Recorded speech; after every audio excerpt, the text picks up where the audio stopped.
নমস্কার, নিউজ 18 বাংলায় স্বাগত। এক ফোনে বাংলা নিয়ে রয়েছে আমি অনিন্দিতা। বুধবার মালদার কালিয়াচকে অশান্তি। সুপ্রিম কোর্টের নির্দেশে এনআইএ কে তদন্তভার দিয়েছে কমিশন এবং আজই কালিয়াচক পৌঁছবে এনআইএ এর টিম। এসআইআর এর নাম বাদ যাওয়ার অভিযোগ। বুধবার মালদার কালিয়াচকে অশান্তির ছবি, 7 বিচারককে ঘেরাও, আর এতেই ক্ষুব্ধ সুপ্রিম কোর্ট। কমিশনকে শীর্ষ আদালত নির্দেশ দেয় সিবিআই বা এনআইএ কে দিয়ে তদন্ত করাতে হবে এবং এরপরই কড়া পদক্ষেপ জাতীয় নির্বাচন কমিশনের। সুপ্রিম কোর্টের নির্দেশে 6 এপ্রিল প্রাথমিক রিপোর্ট জমা দিতে হবে এনআইএ কে। ভার্চুয়াল উপস্থিত থাকতে হবে তদন্তকারী সংস্থার আধিকারিককে। সুপ্রিম কোর্টের নির্দেশে এনআইএ কে তদন্তভার দিল কমিশন। আজই কালিয়াচকে পৌঁছবে এনআইএ টিম। আমরা দেখেছি এসআইআর এর নাম বাদ যাওয়ার প্রতিবাদ এবং তারই সেই অভিযোগেই বুধবার মালদার কালিয়াচকে অশান্তির ছবি। রাত পর্যন্ত দফায় দফায় অশান্তি, বিক্ষোভ, 7 বিচারককে ঘেরাও করে রাখা হয়, আর এতেই ক্ষুব্ধ সুপ্রিম কোর্ট। কমিশনকে শীর্ষ আদালত নির্দেশ দেয় সিবিআই বা এনআইএ কে দিয়ে তদন্ত করাতে হবে এবং তারপরে কড়া পদক্ষেপ জাতীয় নির্বাচন কমিশনের। এনআইএ কে তদন্তভার দিয়েছে কমিশন। সুপ্রিম কোর্টের নির্দেশেই 6 এপ্রিল প্রাথমিক রিপোর্ট জমা দিতে হবে এনআইএ কে। ভার্চুয়াল উপস্থিত থাকতে হবে তদন্তকারী সংস্থার আধিকারিককে।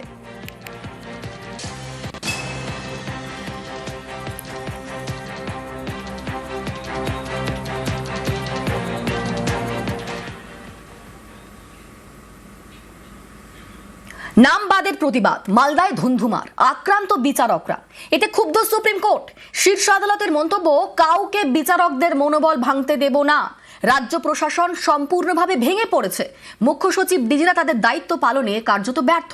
দুজনকেই শোকজ করেছে সুপ্রিম কোর্ট। নির্দেশ দিয়েছে সিবিআই অথবা এনআইএ কে দিয়ে তদন্ত করানোর। কমিশন এনআইএ এর হাতে তদন্তভার তুলে দিয়েছে।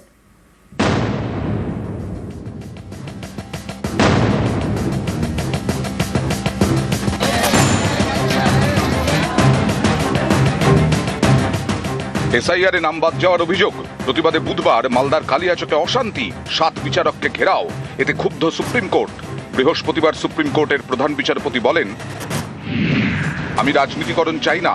বুধবার রাত 2টো পর্যন্ত রিপোর্ট নিয়েছি। মৌখিকভাবে কড়া মন্তব্য করতে হচ্ছে। আমাদের কাছে খবর আসে 7 জুডিশিয়াল অফিসারকে কালিয়াচকে ঘেরাও করে রাখা হয়েছে। এর মধ্যে 3 জন মহিলা। রাজ্যের সর্বোচ্চ প্রশাসনিক আধিকারিকের সঙ্গে যোগাযোগ করেন রেজিস্ট্রার, বলেন ব্যবস্থা নিতে, কিন্তু রাত 8:30 পর্যন্ত কোনো ব্যবস্থা গ্রহণ করা হয়নি। স্বরাষ্ট্র সচিব আশ্বাস দিলেও উল্লেখযোগ্য পদক্ষেপ করা হয়নি। জুডিশিয়াল অফিসারদের জলটুকুও দেওয়া হয়নি। কলকাতা হাইকোর্টের প্রধান বিচারপতি জানিয়েছেন, ঘটনাস্থলে পুলিশ সুপার বা জেলা শাসক যাননি। রাজ্যের ডিজিপি এবং স্বরাষ্ট্র সচিবকে ফোন করেন হাইকোর্টের প্রধান বিচারপতি। এরপরে তারা প্রধান বিচারপতির বাড়িতে যান।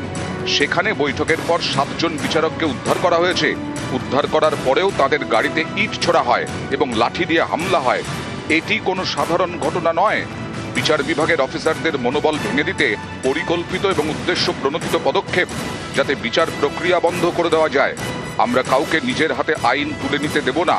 এতে পশ্চিমবঙ্গ সরকারের গাফিলতিও রয়েছে। কলকাতা হাইকোর্টের প্রধান বিচারপতি প্রশাসনিক গাফিলতির কথা জানিয়েছেন। তখন মামলাকারীর আইনজীবী মেনকা গুরুস্বামী বলেন, নির্বাচন কমিশন একাধিক আধিকারিককে বদলি করেছে রাজ্যের বাইরে, আমাদের কিছু করার নেই।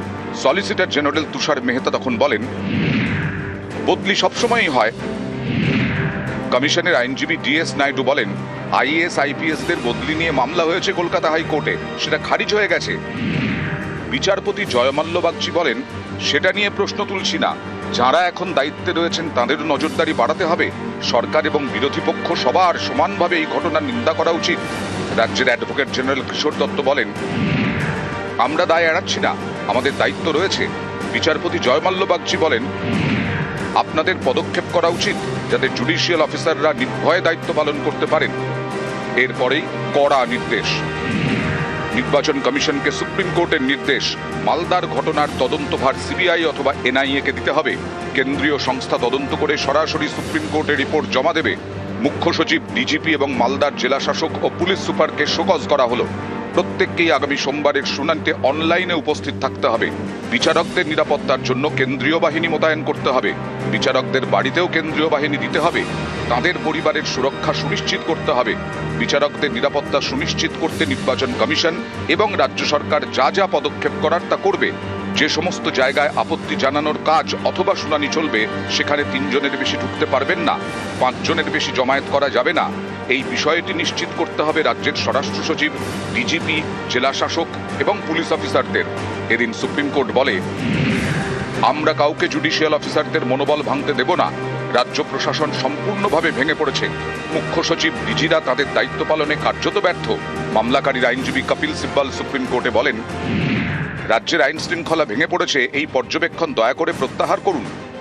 প্রধান বিচারপতি সূর্যকান্ত তখন প্রশ্ন তোলেন, বুধবার যে ঘটনা ঘটেছে সেটাকে কি বলবেন?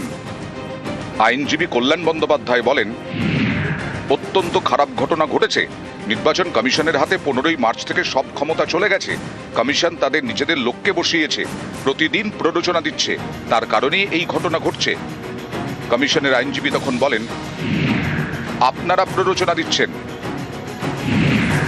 পাল্টা কল্যাণ বন্দ্যোপাধ্যায় বলেন, মুখ্য নির্বাচন কমিশনার বিষয়টি ব্যক্তিগতভাবে নিয়েছেন, তাই বাংলায় সব আলাদা। নিউজ 18 বাংলা।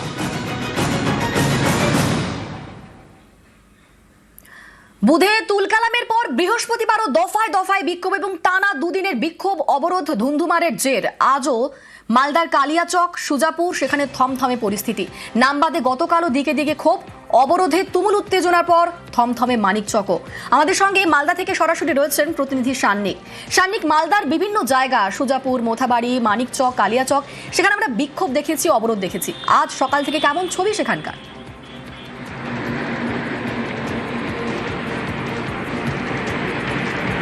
দেখো, বুধবার রাতের অশান্তির পরে গতকাল সারাদিন আমরা দেখেছি এই সমস্ত জায়গায় থমথমে পরিস্থিতি ছিল, কিন্তু আজকে সকাল থেকে পরিস্থিতি কিছুটা স্বাভাবিক। আমরা জানি এনআইএ ইতিমধ্যেই তদন্তভার গ্রহণ করেছে এবং তারা তাদের যে টিম সেটা কলকাতা থেকে ইতিমধ্যেই মোথাবাড়ির উদ্দেশ্যে রওনা হয়েছে এবং সেই তদন্তভার তারা এখানে এসে যখন একেবারে খাতায় কলমে যখন কেস ডায়েরি তারা হ্যান্ডওভার নেবেন, তারপর তারা তদন্ত প্রক্রিয়া শুরু করবেন। তবে তার আগে মোথাবাড়ি, কালিয়াচক এই সমস্ত জায়গা এখন কিন্তু অনেকটাই স্বাভাবিক। সকাল থেকে দোকানপাট খুলছে আস্তে আস্তে এবং যে NH-12-এর ওপর আমরা গতকাল এবং গত পরশুদিন, গতকাল যানজট দেখেছি, গত পরশুদিন সারাদিন অবরোধের ছবি দেখেছি আমরা এই কলকাতা এবং উত্তরবঙ্গকে সংযোগকারী মূল রাস্তা NH-12 বরাবর। সেই ছবিটা কিন্তু আজকে অনেকটাই স্বাভাবিক, কেননা আজকে সকাল থেকে যে NH-12 বরাবর যে বাস বা পণ্যবাহী গাড়ির চলাচল তা একেবারেই স্বাভাবিক ছন্দে চলছে।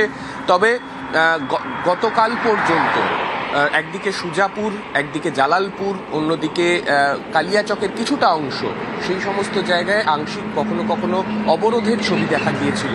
সেইটা কিন্তু আজকে অনেকটাই কম। এখনো পর্যন্ত কোথাও অবরোধের কোনো খবর নেই। এখনো পর্যন্ত স্বাভাবিক ছন্দে কালিয়াচক এবং সুজাপুর সংলগ্ন, মোথাবাড়ি সংলগ্ন এলাকাগুলো রয়েছে, তেমনটাই খবর পাওয়া যাচ্ছে। সান্নিক, এর আগে 18 জন গ্রেফতার হয়েছিল এই ঘটনাতে এবং এখনো পর্যন্ত আর কোনো আপডেট রয়েছে কি?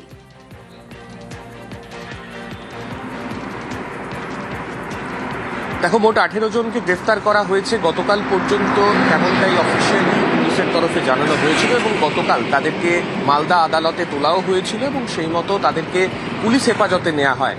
গতকাল রাতে আরও বেশ কয়েকজনকে অ্যারেস্ট করা হয়েছে, প্রায় 3 জনকে অ্যারেস্ট করা হয়েছে, সেটা এখনো পর্যন্ত শোনা যাচ্ছে। তবে এখনো পর্যন্ত সরকারিভাবে পুলিশের তরফে কিন্তু কোনো বিবৃতি বা কিছু সেই অর্থে জানানো হয়নি। তবে এনআইএ তদন্তভার গ্রহণ করার পর তাদেরকে জিজ্ঞাসাবাদ করে আরও কিছু গ্রেফতারি হতে পারে, তেমনটাই কিন্তু মনে করা হচ্ছে। যে 18 জনকে আগের দিন গ্রেফতার করা হয়েছিল তার মধ্যে মোথাবাড়ির যিনি আইএসএফ প্রার্থী তিনি নিজেও রয়েছেন, তাকেও ইতিমধ্যেই পুলিশ হেফাজতে নেওয়া হয়েছিল গতকাল আদালতে পেশ করার পরে এবং এইভাবে আপাতত পুলিশের যে তদন্ত প্রক্রিয়া সেই তদন্ত প্রক্রিয়া এগোচ্ছিল। তবে এনআইএ তদন্তভার গ্রহণ করার পর এই তদন্ত কোন দিকে মোড় নেয় সেই দিকে কিন্তু প্রত্যেকের নজর থাকবে। একেবারেই ধন্যবাদ সান্নিক। কালিয়াচকের অশান্তিতে গ্রেফতার করা হয়েছে আইএসএফ প্রার্থীকে। মোথাবাড়ির আইএসএফ প্রার্থী শাহজাহান কাদরি সহ 18 জনকে গ্রেফতার করেছে পুলিশ। ক্যান্ডিডেট বলে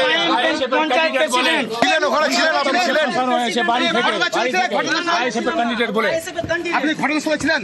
না না না, আমি প্রোগ্রাম করে বাড়ি আসলাম 3:30টায়। সেই সময় আমাকে আইএসএফ এর ক্যান্ডিডেট চক্রান্ত করা হচ্ছে কি আপনাকে? চক্রান্ত করা হলো। এসআইআর এর নাম বাদ পড়ার প্রতিবাদ, বুধবার গভীর রাত পর্যন্ত ঘেরাও 7 বিচারক। মুখ্য নির্বাচন কমিশনারের রোষে ডিজি। ফুল বেঞ্চের ভার্চুয়াল বৈঠকে ডিজিকে ভর্ৎসনা জ্ঞানেশ কুমারের। অভিযুক্তদের গ্রেফতারে ডিজিকে ডেডলাইন। গতকাল রাত 12টার মধ্যে সবাইকে গ্রেফতারির নির্দেশ। দেরিতে পদক্ষেপেও চরম হুঁশিয়ারি। এখনো সতর্ক না হলে বুঝে নেবে কমিশন। ডিজি, এসপি সহ প্রশাসনিক কর্তাদের হুঁশিয়ারি কমিশনের।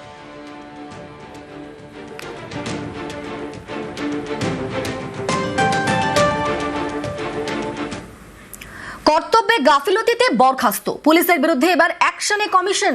মালদার অশান্তিতে কড়া মনোভাব কমিশনের। বদলি বা সাসপেন্ডের পরিবর্তে 311 প্রয়োগ। 311 ধারা প্রয়োগে শাস্তির ভাবনা কমিশনের। 311 ধারায় সরাসরি বরখাস্ত বা কম্পালসারি ওয়েটিং। শাস্তিমূলক পদক্ষেপ করতে পারে কমিশন।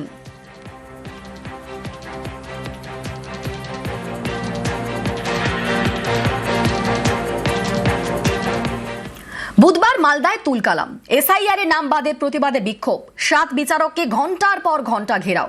জাতীয় সড়কে অবরোধ। এ নিয়েই ভোটের বাংলা গরম।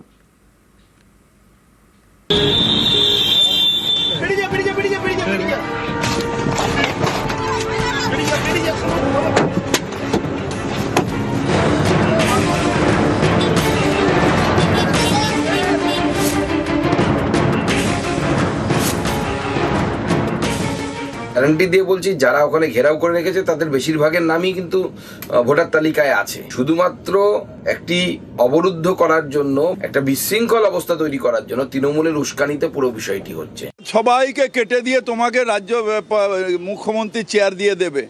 আহা, লেবুন চুষাও, চুষে চুষে খাও। এইটা হচ্ছে ধান্দাবাজি, যেটা সুকান্তদের পার্টি করছে।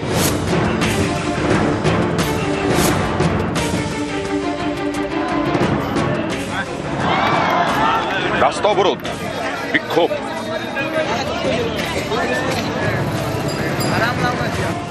সাত বিচারককে প্রায় 8 ঘন্টা ঘেরাও। বিচারকদের গাড়ি ভাঙচুর।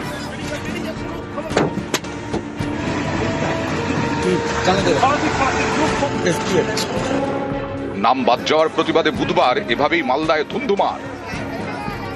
মালদার এই অশান্তি নিয়ে ভোটের বাংলায় হাওয়া গরম, চর্চা তুঙ্গে।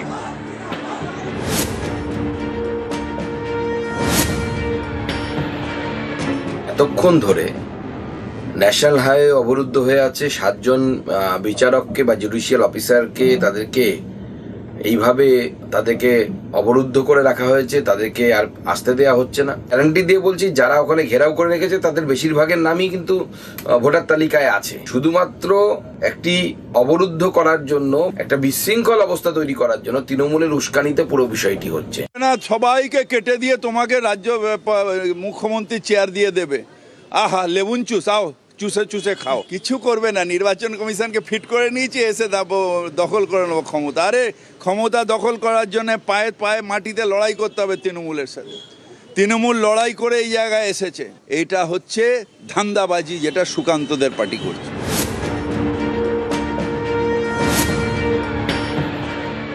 দেখুন, কালিয়াচকের মতো জায়গা পশ্চিমবাংলায়, এটা একটা দগদগে ঘায়ের মতো। ওখানে হাইওয়ে করতে দেওয়া হবে না, আটকে দেওয়া হবে। ওখানে থানা জ্বালিয়ে দেওয়া হয়েছিল, পুলিশ পালিয়েছিল। আজও দুষ্কৃতকারী, অনুপ্রবেশকারীরা ওখানে উৎপাত করছে। টিএমসির মনে হচ্ছে যে এরকম ধমকে চমকে নির্বাচন কমিশনকে আটকে দেবে, অফিসারদের আটকে দেবে। ওটা পারবে না। যত এটা হবে তত কড়া হবে নির্বাচন কমিশন। অমিত শাহ রাজনৈতিকভাবে বাংলাকে আক্রমণ করার জন্য যে ইস্যু খুঁজছিলেন, সেই ইস্যুটা তৈরি করে দেওয়ার জন্য সুপরিকল্পিতভাবে গতকাল কালিয়াচকের ঘটনা, মোথাবাড়ির ঘটনা ঘটানো হয়েছে। নিউজ 18 বাংলা।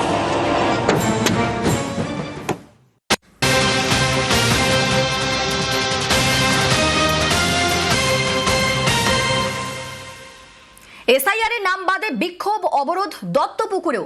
দত্তপুকুরের নরসিংহপুরে জাতীয় সড়ক অবরোধ। জাতীয় পতাকা, মনীষীদের ছবি নিয়ে বিক্ষোভ। গভীর রাত পর্যন্ত 35 নম্বর জাতীয় সড়কে অবরোধ।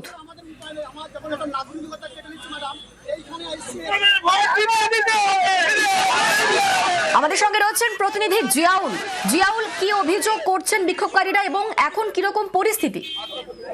দেখো, যথেষ্ট উত্তেজনার পরিবেশ তৈরি হয়েছে, অর্থাৎ রাতভর সেখানে বিক্ষোভ চলে। তাদের একটাই দাবি যে বৈধ ভোটারদের নাম ইচ্ছাকৃতভাবে বাদ দেওয়া হচ্ছে। পূর্বপুরুষ থেকে এখানে বসবাস করছে এবং একাধিক বৈধ নথিপত্র দেওয়ার পরেও তাদের ইচ্ছাকৃতভাবে নাম বাদ দেওয়া হচ্ছে। এই অভিযোগ তুলে একেবারে দত্তপুকুরের 35 নম্বর জাতীয় সড়ক নরসিংহপুর এলাকায় সেখানে অবরোধ করে বিক্ষোভ দেখায় এলাকার ভোটারদের একটাই দাবি, সবটাই ইচ্ছাকৃতভাবে হয়রানি করা হচ্ছে।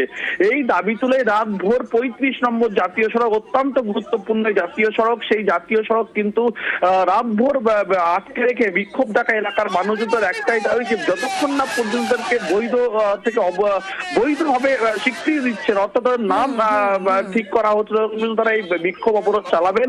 কিন্তু প্রশাসনিক থেকে আশ্বস্ত করা হয়েছে যে আজকের মধ্যেই একটা নাম ঠিক করা হবে, এমন একটা আশ্বাস পাওয়ার পরে অবরোধ তুলে নেয়। কিন্তু একটাই দাবি, দুপুরের মধ্যে যদি নাম ঠিক না হয় তাহলে তারা আরো বৃহত্তর আন্দোলনের হুঁশিয়ারি। ধন্যবাদ জিয়াউল। আমরা ভোট দিতে পারবো না, কিন্তু বুঝে কিসের অজুহাতে নাম বাদ দেওয়া হয়েছে। এই লোকগুলো আমরা এবার ভোট দিতে না পারি, এই চক্রান্ত আমাদের করা হয়েছে। অবিলম্বে আমরা এই ভোটটা দিতে পারি, তার জন্য আমাদের দাবি, আমাদের এই ভোটের জন্য ব্যবস্থা করা হয়। ভোট প্রচারে পট শিল্প, পটের গান আঁকায় ভোটের বার্তা পিংলা সবংয়ে। পটশিল্পে ভোট প্রচার, তৃণমূল নেত্রীর ছবি পটে এঁকে প্রচার, পটের গানে উন্নয়নের খতিয়ান, শিল্প সংস্কৃতির সঙ্গে রাজনীতির মেলবন্ধন। ঠিক কিরকম ছবি জানবো, আমাদের সঙ্গে দিগ্বিজয় রয়েছেন প্রতিনিধি। দিগ্বিজয়। দেখো, পশ্চিম মেদিনীপুরের পিংলার পটশিল্প যা বিশ্ববিখ্যাত সবাই জানে, সেই পটশিল্পীরা এবার ভোটের ময়দানে তারা পটের গান এঁকে ছবি এঁকে তারা ভোটের প্রচার শুরু করেছে তৃণমূলের। এখানকার যিনি প্রার্থী রয়েছেন সবং বিধানসভার মানস রঞ্জন ভূঁইয়ার সমর্থনে তারা গান বেঁধেছে, যেখানে রাজ্য সরকার অর্থাৎ মুখ্যমন্ত্রীর যে সমস্ত উন্নয়ন প্রকল্প রয়েছে সেই প্রকল্পগুলি তুলে ধরা হয়েছে। পিংলার পটশিল্পীরা জানিয়েছেন যে সবং বিধানসভার বিভিন্ন এলাকায় তারা যাবেন এবং গানের মাধ্যমে এই বিষয়গুলি তুলে ধরবেন। ধন্যবাদ দিগ্বিজয়। পটচিত্রতে আমরা বানিয়েছি মুখ্যমন্ত্রী আমাদের যে প্রকল্পগুলো নতুন করেছে তাতে মানুষের যে সুবিধা হচ্ছে, যে দুয়ারে রেশন, আগে আমরা অনেক দূরে যেতাম, এখন বাড়িতে রেশন আমরা পাচ্ছি। তারপরে লক্ষ্মীর ভান্ডার হচ্ছে, কন্যাশ্রী দিচ্ছে, বাচ্চাদের যাওয়ার অসুবিধার জন্য সাইকেল দিচ্ছে। ওইগুলোই আমরা তুলে ধরেছি প্রত্যেক মানে পটচিত্র একটা একটা থিম ধরে।